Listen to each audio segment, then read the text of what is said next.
Alors pourquoi la prière? La prière, j'ai envie de dire pour plusieurs raisons.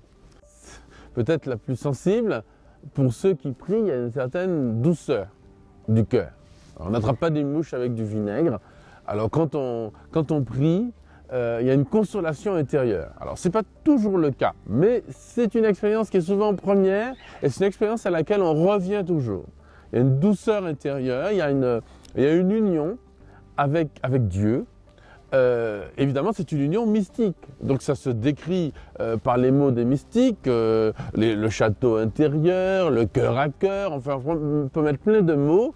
Il n'empêche qu'il y a cette expérience d'une rencontre à l'intérieur de soi, et même mieux d'un dialogue. Parce que notre Dieu est un Dieu qui a voulu entrer en dialogue avec ses enfants, avec ses fils et ses filles.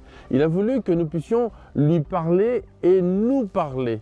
Il a voulu que nous puissions, comme disait le vieillard qui répondait au curé d'Ars, il disait « Je l'avise, il m'avise. Je le regarde, il me regarde ». Il a voulu que nous nous sentions regardés personnellement par lui. Vous voyez, que ce ne soit pas un Dieu lointain, et c'est pour ça qu'il y a cette expérience incroyable de la prière chrétienne qui est le silence. Je crois que c'est la seule religion qui prie en silence. Ce n'est pas simplement une adresse à Dieu, on lui parle, on lui casse les oreilles, on rabâche, comme dit Jésus, comme les païens, mais c'est bien l'expérience d'un dialogue. Il y a un aller et un retour. Dieu nous parle aussi dans la prière. Et donc, cette prière, elle est ce cœur à cœur. Et pourquoi? Parce qu'elle est nécessaire au cœur de l'homme. Le cœur de l'homme est fait pour rentrer dans ce dialogue supérieur. Sinon, encore une fois, il est troublé. Il y a le dialogue horizontal avec la nature, avec le monde autour de nous. Mais sinon, s'il n'y a pas cette élévation vers l'origine et la fin de toute chose, vers Dieu, vers un Dieu qui est aussi une personne. Et ça change beaucoup. Dieu, ce n'est pas une énergie, une force, c'est une personne avec qui je peux parler parce que je suis fait à son image et à sa ressemblance. Donc pourquoi la prière? Pour accomplir simplement cet acte naturel, cette respiration.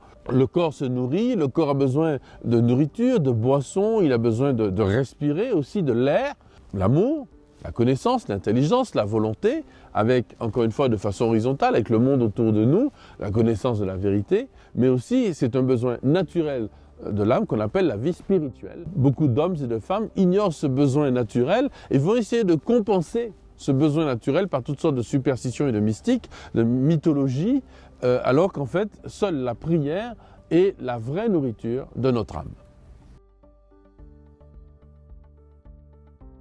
Comment la prière? De mille façons, parce que nous sommes chacun unique et nous passons par des phases dans notre vie. Il y a la prière seule, il y a la prière avec d'autres, il y a la prière avec des pros comme les moines, les moniales, la prière joyeuse, la prière dans les moments tristes.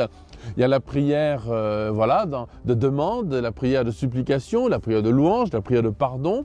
On peut dire, pour faire très simple, il y a la prière d'alliance, comme a enseigné le pape aux familles, merci, pardon, s'il te plaît. Donc merci pour rendre grâce, l'action de grâce. Là aussi, cette élévation.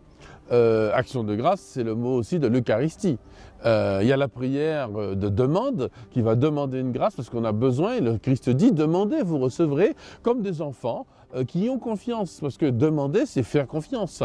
Demander, c'est espérer. Demander, c'est dire je t'aime aussi. Je t'aime à son papa, à sa maman, et bien à Dieu.